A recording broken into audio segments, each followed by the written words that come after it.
जय जय श्री राधा वल्लभ, जय जय श्री हरिवंश, जय जय श्री राधे राधे। गुरुदेव भगवान जी के चरणों में मेरा प्रणाम। राधे राधे, राधे श्याम। श्री भक्तमाल महात्म्य। जैसे श्रीमद् भागवत में श्री कृष्ण विराजमान हैं, श्री रामायण में श्री राघव जी विराजमान हैं, वैसे ही श्री भक्तमाल में सब संत विराजमान हैं। कहते हैं कलयुग में भक्तों का चरित्र सुनने मात्र से कल्याण हो जाता है। तो चलिए अब सुनते हैं सुंदर कथा श्री भक्तमाल श्री खड़गसेन जी। ये ग्वालियर में निवास करते थे और भानगढ़ के राजा माधो सिंह के दीवान थे।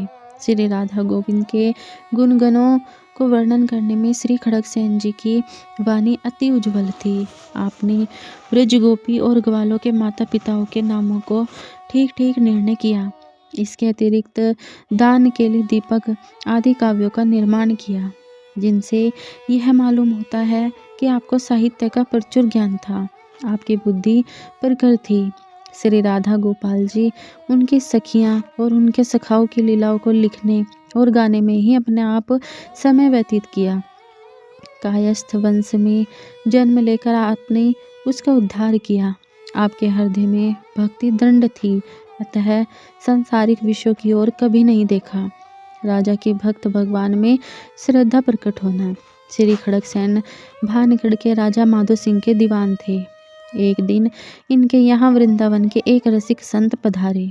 उन्होंने इनको श्री हित धर्म श्री हरिवंश महाप्रभु का संप्रदाय सिद्धांत का उपदेश दिया। रसिक संत से इष्ट और धाम का रहस्य सुनकर इन्होंने श्री राधा वल्लभ लाल के चरणों में अपने को अर्पित कर दिया और वृंदावन आकर श्री हिताचार्य महाप्रभु से दीक्षा ले ली। श्री जी की शरण ग्रहण करते ही गृहस्थी एवं जगत के प्रति इनका दृष्टिकोण एकदम बदल गया। श्री श्यामा श्याम का अनुपम रूप माधुर्य इनके नेत्रों में झलक उठा एवं दसों दिशाएं आनंद से पूरित हो गई। ये अधिक से अधिक समय नाम और संतवाणी के गान में लगाने लगी। इनका यश चारों ओर फैल गया और दूर दूर से साधु संत आकर इनका सत्संग प्राप्त करने लगा। उनकी सेवा शुश्रूषा में मुक्त हस्त से धन खर्च करने लगे। इनको अंधाधुंध खर्च करता देखकर दुष्ट और इनसे जलने वाले लोगों में कानाफूसी होने लगी और कुछ दिन बाद उन लोगों ने राजा के कान भरना प्रारंभ कर दिया। उनका कहना था कि दीवान जी को वेतन तो सीमित ही मिलता है, किंतु खर्च असीमित करते हैं। ऐसी स्थिति में राजकोष के अतिरिक्त ये अन्यत्र कहाँ से धन पा सकते हैं? हमें तो लगता है कि ये राजकोष का धन बर्बाद कर रहे हैं। राजा माधो सिंह के समझ में यह बात आ गई कि दीवान जी मेरा ही धन खर्च कर रहे हैं। उन्होंने तत्काल उनको बुलाया और अत्यंत कुपित होकर इनसे कहा, तूने राजकोष खजाने से चोरी की है, या तो तू 1 लाख रुपये दंड में दे अथवा मैं तुझे फांसी पर लटकवा दूंगा। श्री खड़गसेन जी ने कहा, राजा को समझाने की बहुत चेष्टा की। इन्होंने कहा, हे राजन, आप राजकोष की जांच करा लीजिए और यदि कोई गड़बड़ी निकले तो मुझे दंड दीजिए। अपराध के बिना दंड देना उचित नहीं है।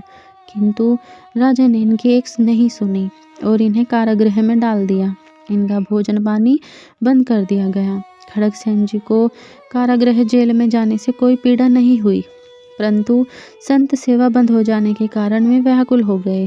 रात को राजा जैसे ही सोया, भगवान नारायण के दूत यमदूतों का भयंकर रूप लेकर वहां आए और राजा को यम के दूतों ने आकर घेर लिया और अनेक प्रकार से डराना आरंभ किया।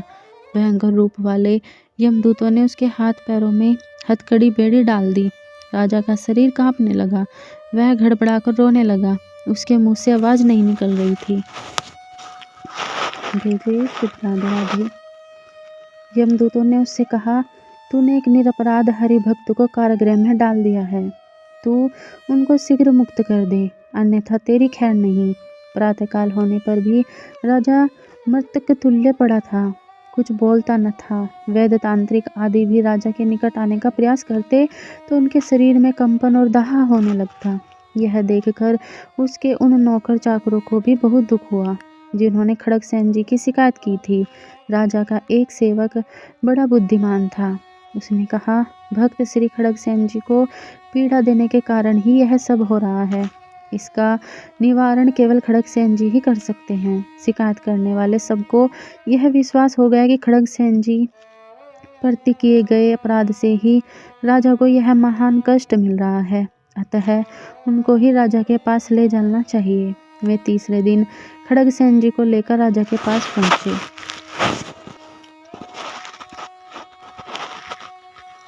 श्री खड़गसेन जी का वैष्णव तेज और स्वरूप देखते ही यमदूतों ने उन्हें प्रणाम किया और राजा के पास से हट गए और राजा स्वस्थ हो गया। राजा ने यह सब अपनी आंखों से देखा, अन्यत्र कोई भी यमदूतों को नहीं देख पाया था। खड़गसेन के इस प्रभाव को देखकर राजा लज्जित हो गया और उसने उठकर उनके चरण पकड़ लिए। इस घटना के बाद राजा उनका बहुत आदर करने लगा। कोई राज्य कार्य आने पर वह स्वयं इनके घर चला जाता था, इनको अपने दरबार में नहीं बुलाता था। वह इनका भगवान के समान आदर करने लगा। राजा खड़गसेन जी के यहाँ नित्य सत्संग करने लगा। उसकी संत वैष्णव में बहुत श्रद्धा बढ़ गई। कुछ दिनों बाद उसने उनसे दीक्षा लेने की इच्छा प्रकट की।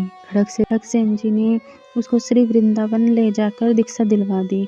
श्री खड़गसेन जी सत्संग से राजा के जीवन में आमूल परिवर्तन हो गया। खड़गसेन अपना शेष जीवन सत्संग में ही व्यतीत किया।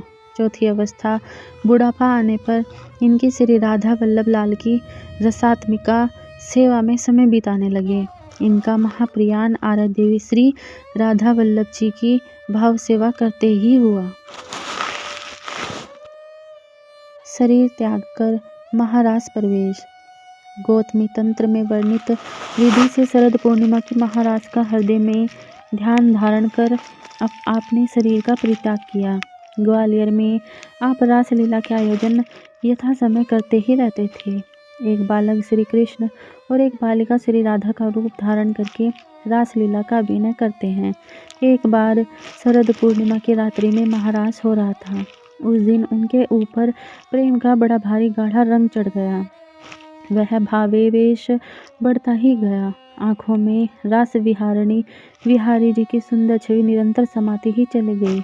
नृत्य और गान करती हुई प्रिया प्रियतम की सुंदर जोड़ी को आपने अपलक नेत्रों से भली भांति निहारता और उसी समय मानसिक भावना से नश्वर शरीर को त्याग कर युगल किशोरी की नित्य लीला में पहुंच गए।